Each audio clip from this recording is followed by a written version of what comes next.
Hey guys, the month of April was a crazy one on the road to 1 million. The road to 1 million! Question, did my income go up? Did it go down? I had a really interesting conversation with a developer, and I've got some updates there. And I may have just possibly purchased an expired domain name from GoDaddy Auctions. I'm going to tell you all about it in this April report. So as you probably already know, I'm giving myself 2 years to reach 1 million page views per month. If you didn't know that, now you know it. So yeah, let's go. So we've got 87 weeks to go. We started at 90 something, 87 weeks. Every week I count down, and then I'll be updating you. So I'm pumped. This guy's excited. If he doesn't get you excited, then maybe you like puppies. Puppies always get me excited. So let's talk about it. So I've got the four sites, two that are public. If you just Google my name, you'll probably find both of these actually. So, but brooksconkle.com is my main website for my personal brand. The mobilerundown.com, secondary brand. 2 additional sites. One is for my wife. One is what we call Site Bobo Cheeto, which you're going to see a little bit later. And I've got a 5th domain that is confirmed. I'm excited about this. It's official. I purchased it, and I'm trying to decide if I'm going to publicly build on this aged domain or do it privately. I don't know. A lot of people keep their domains private. Let me know what your thoughts are. Do you have any experience in this? Should I publicly build this website and see what happens over the next 6 to 12 months? I'd love to get your feedback. I'm trying to figure that out and decide what I want to do there. Here is kind of what's going on with my website over. So I updated the screenshot for the last 6 months. Kind of steady, almost looks downward trend, but kind of just steady, but that's okay. I've got this little smiley face over there. Reason being is because if you see, these impressions are kind of at the highest level they've ever been. Yeah, I've put out some newer content over the last month, which I'll talk about a little bit. I think a little over a dozen new articles. So yeah, definitely promising there of where we're headed, I believe. Pretty cool. My DR went up a point. Nothing that I specifically did. I mean, I'm always building relationships with people, and if I can help people out and link to them, I do. And typically I get a link back. But I don't have, as it currently stands, I don't have a very specific strategy out there. I don't have a very a regimented thing that I do to raise my DR. So that's pretty exciting to see. Pretty cool. Yep. So I did have 14 new articles published, 100,000 page views. So like I said, that was actually a decrease. So in March, looks like I had 113, and so that's about a 10% ballpark, maybe slightly more decrease. But I'm looking to definitely improve that. I've got some secret sauce. I think that's actually going to help in the core web vitals that I'm actually excited about. It's kind of weird, but yeah, I'm going to hit on that in a little while in this video. If you want to follow what I'm doing, the road to 1 million, obviously you need to subscribe. If you hit that bell notification, you'll get notified when my new videos come out. I intend to do a video like this once a month. It's a little bit different than most of the content that I put out, but I intend to create a video like this once per month, kind of recapping the previous month. I don't do this for all the business stuff that I do. You'll see my channel. I do a number of different things, or if you catch up on my blog. But this I can package into a video and recap it when after the month is over. So just to give you some recap, the first time I crossed $1,000, I almost did in August, but was September 2021. So less than a year ago was when I crossed $1,000 of revenue. Yeah, and so I'm just kind of listing those. I don't know. I'll probably just list the previous 6 months, but here's the previous 6 months. A little bit easier for you to see. But you can see in March I actually made over $8,000 in revenue from the site, and the breakdown of that is it's ad revenue. So I'm on the Mediavine ad network, so ad revenue, and then affiliate income, and then sometimes I do some other specific deal like sponsorship deals and whatnot. I know that's really where I can increase efforts a lot, is in that category. I just have to spend time and be strategic about what I'm doing. But obviously, trying to run and operate everything else and trying to streamline, things, it gets difficult. But I'm excited. Like when I first crossed $1,000, I was excited, and now I'm equally excited. Even though last month my income went down a little bit, right, 6,000. But I've laid some serious groundwork with my team, and I think I have a slide for that coming up. But I've kind of removed myself from part of the process so that I can focus on some of these growth things. So here's my payout from Mediavine in March, okay, and April. So you can see what portion. So April, so $6,000 total. Half of that was from Mediavine, right? So ballpark half of my earnings in April, less than half from March. All right, expenses. My expenses stay steady. I'm gonna pause real quick. My buddy's out here. What's he doing? He's like trimming bushes. He's really getting in there. You guys want to say hey to Oreo while we're waiting? It's Oreo. Recording day is always yard day, right? All right, expenses 2 to 2.5K. So depends on the amount of articles being written, but this is shared across my site, and this was almost my cost even when I only had a couple of websites. So as I increase, what I'm doing is just kind of spreading my time across the sites. The basic cost really doesn't change. So I don't really have a cost per.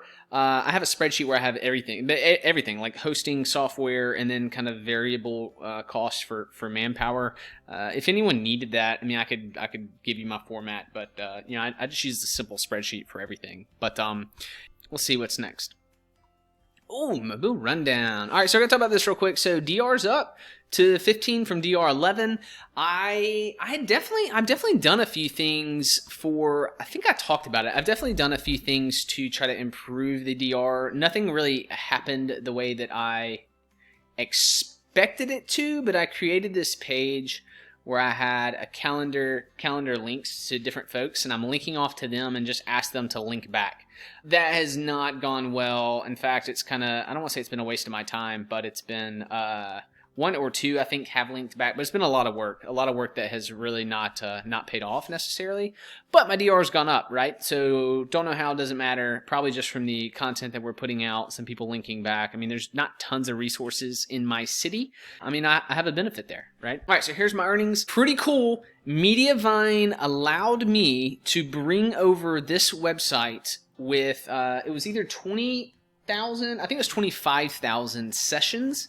Now, this on the monthly basis does not necessarily meet the requirement, but Mardi Gras is in our community, and I got a huge spike in traffic volume for those couple of weeks, so it was really perfect. So I kind of basically got it approved at that point. And so, but we're growing this site on the SEO front. I've had the site for a long time, but we've used it for different things. If I could show you, we have a podcast, we have a magazine. We're promoting events each week that are going on in our community. This is actually how this brand was founded. And just now am I starting to expand into the SEO front. It's kind of like, duh, like light bulb moment. But that just happened a year ago when my brand started taking off, and I realized, wait a minute, I can do this. Like what I'm doing is working. So let's use this strategy. Site Bobo Cheeto. I'm not telling you what it is yet. Maybe I will eventually. I don't know. 74 clicks, man. 74 clicks. I think that's in 3 months or something. Trending in the right direction, though. Look at these impressions. I don't know if I have the amount of articles. Oh, man, I don't. So I don't have the amount of articles. I'll update you guys next month. And what I'm going to do is create a simple spreadsheet for each one that kind of showcases number of articles, traffic, revenue, so I can add that to this spreadsheet so that you can see, because I guess this doesn't really give you the right perception, right, of, okay, well, how long has the site been around, how many articles do you have, and all that kind of stuff. So I'm going to be adding to these, to the case studies, to the income reports as I go. But Site Bobo Cheeto, and I talked about this last month, but I'm going to hit it real quick just because I think it is still important. I just kind of did the math. I took the total number of posts that I have, and I get a ballpark 500 to 600 visits per post. Obviously, that's if I average it out. And so my question is, am I going to have to write 2,000 articles to get to 1 million page views on this brand? That's like 78 a month. I don't intend to do that. So I'm gonna have to think about, like, there's gonna have to be more ways, right? I'm gonna have to write some some articles targeting to keywords with a lot more traffic and get links to those, because I definitely. I think my brand gets watered down if I'm writing if I have a 2,000 article website. Although never say never. Let's see how we go. I have those 80 weeks, right? So right now, number of posts is 238. I think I added 14 last month. Here's my team. So team, 2 writers, 1 guy that formats, 1 strategic member that does final formatting and final review, and then hits publish. Here, super excited. Let me just tell you guys what I've done. So I now have I have empowered my team to basically go from keyword all the way to hitting publish and indexing my articles across multiple brands, so all 4 of these sites. Why that's so important to me is because a lot of my time was spent dealing with each person for each of their jobs. Now, this is fine. I had to grow and come to this point. I would do keyword research. I would send a group of articles to my writer. My writer would then write them, put them in folders with our process that we've created. And then send them back to me for approval. I would approve them. I would send payment, send the next group of articles, right? Cool. That was a good system. I was excited to have that going. Then I would move those articles to Sachin, who's the formatter. Sachin would format those. When he got done with those, it would come back to me. I would give it a final review, and then I would hit publish. A few things I've adjusted. 1, I'm now trusting Sachin with some of my first look keyword research. On the tail end, I have Omama, who is doing the final formatting, and I'm allowing her to hit publish. She does a great job. I trust her, so she's hitting publish on those articles. So I had to figure out the writer, and I was like, how can I get myself out of that cog of sending the articles and not? And what I've done is 2 things. 1, I have adjusted my writers to salaries so that I don't have to pay after each batch of articles. I can pay a salary, and we just kind of have an expectation of what we're doing. And now the only way this can work is I've worked with this writer for the last year, and everything's going great. And it's actually better for her because it becomes consistent income. And so it's win-win-win, right? The second thing that I did is I connected all of my team members to each other. They had always only been connected to me as I was giving them these jobs. I connected them to each other, and I'm having them, and we created a process where they basically move the articles through the process from keyword research, moving batches of articles, and they ping each other in Slack. So we're using Slack, and this is my first week of doing it, and it's awesome. I actually had a few moments where I felt slowed down, like confused, like, oh, like what do I even need to be doing right now? Almost felt lost. It's a weird feeling for about a week, but it's a good thing because what it means is I have this additional time, and I'm able to take that time and repurpose it, right? The extra time that I now have, I'm able to put the energy into the brand in different areas, like buying an aged domain on GoDaddy auctions. Right? Have I already talked about that? I don't know if I did. If I didn't, I'm gonna come back to it if I don't have a slide for it. But if I'm missing anything, is there anything that I'm not talking about in this example that you guys would like to hear? Let me know. Let me know, what questions you have or anything that you want to share. Just let me know. All right. So wins, what I like to call the rainbows and unicorns of the month. Team's fully automated. I think at least it's the way that it seems. It took me weeks to kind of come up with the process and write it out in Google Docs. It seems really simple, yet to get it kind of working, I had to really think through how all that looks. Another win, so I purchased that domain at the GoDaddy auction. So I'm not going to tell you what it is today, but I have been looking. I've been using a software that I pay for called Spamzilla to help me kind of shortlist different potential age domains or domains that you can buy at auctions, and not necessarily just GoDaddy, just different places. And so this one kind of fit a niche that I've been interested in and thought, oh wow, this could be great. I got my heart racing. And I won the auction. I was totally nervous, but excited. All right, so what losses do we have? What I like to call punches in the face. Where did I get punched in the face this past month? So I have some images. So site speed, images lost, analytics stopped reading correctly. None of these are huge issues, right? Because everything's still trucking along. I'm still moving fine. But I'm failing Core Web Vitals when it comes to my website. So Core Web Vitals, also known as Page Speed Insights. Just Google Page Speed Insights, Google. The reason why I think that this test is important is because it includes Core Web Vitals from Google. People use GTmetrix. There's some other speed tests that are fine probably. The sole reason why I just have interest in this one specifically is because of Google using Core Web Vitals. And so I just threw in a random URL. So this is going to get fixed. It is horrific. So I'm going to hit reload. Now you also can't just take one test. You have to take multiple tests, but that's okay. I'm going to come back to that in just a second.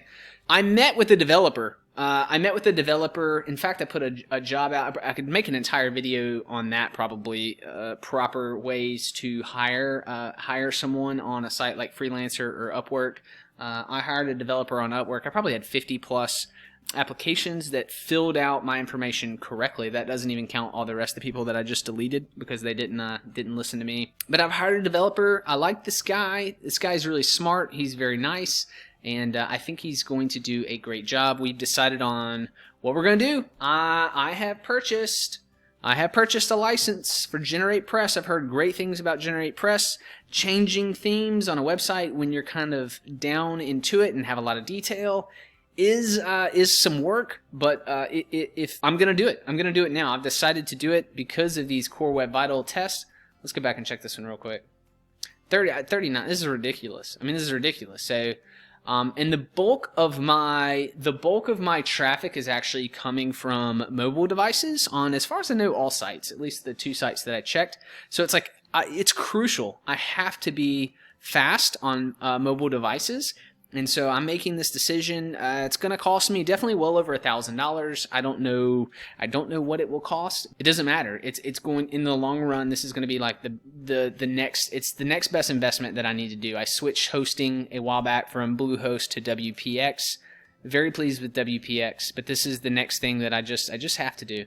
So images that were lost, really simple but kind of interesting. I think we had some very old articles where we copied and pasted straight from a Google Doc into WordPress. And the images were there, and they looked fine. But I think what happens is the images are hosted by Google. They're not actually uploaded into the media library, into WordPress. So I guess I moved that document, or maybe I deleted it. I don't know what I did, but so that made the images disappear. And now these are articles that are like a year and a half old. So analytics stopped reading correctly. I deleted a plugin. I think it's called Monster Insights. Apparently it was kind of possibly dragging my site speed down a little bit. I told the developer, no problem, I don't need it. So I deleted it, but for 2 or 3 days I did not have any analytics reading correctly. So I had to go back in and add those tags, but nothing crazy. Nothing, as I say here, nothing earth-shattering. Was able to roll those punches. Should I build this new site in the public? Would you guys want to watch me build it? Like, I really kind of just want to tell you what it is. If I'm being honest, like, I want to tell you right now, but I'm not. What are the pros and cons? What do you guys think I'm missing? I don't know. Follow me on this journey. If you didn't see last month's, go ahead and check out last month's video. And May's just getting started, so I have the whole month to make some improvements and let you guys know. So clearly subscribe, clearly hit the notification, hit that bell, so you actually get notified when videos from me come out. And hopefully I'll see you before next month. But if not, I'll see you then.